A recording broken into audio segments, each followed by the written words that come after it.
So we're gonna go through, again, one of the most common questions you'll come across as a jiu-jitsu coach. How do you open the closed guard? There's a lot of different ways. We're just gonna show one for you guys, one that we think is really effective. It works really well, even against really good people, if you do it correctly. And it's also quite simple, okay? So what I'm gonna do, I'm gonna, again, like Tiago said, we don't wanna like put one arm out and get triangled here. So I always have either both hands in or both hands out. I'm gonna start driving my hands up towards the armpits here, okay? So I can start to put pressure here. And notice, once I got my hands up at the armpits, if Tiago tries to pull my posture down, it's very difficult and it's hard for him to reach with his arms to break me down, okay?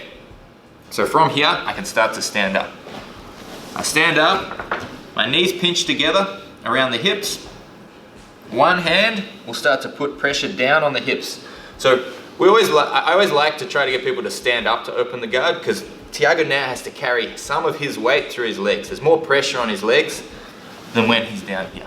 Okay, here he can hold that all day. Now it starts to become a little more pressure, okay? And I add to that pressure by pushing with my left hand. I keep my posture when I do that, so I don't do it like this. Keep upright. I'm gonna reach back with my hand just below the line of the knee, okay? If you push on the knee, sometimes if they hold tight and you push the knee, they can hold their grip a bit better. If I push just a little bit lower, it tends to open the foot away, so we just turn a little bit.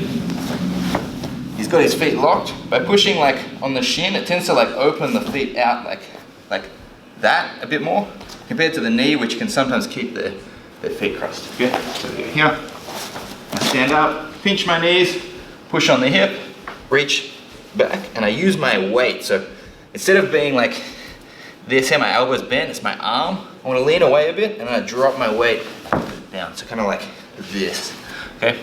And this is going to lead into the next move Tiago's going to show, which is we need to pass the guard. Okay, once more. Hands on the biceps, stand up, pinch, push on the hip, push on the leg, elbow tight, and we'll open the guard.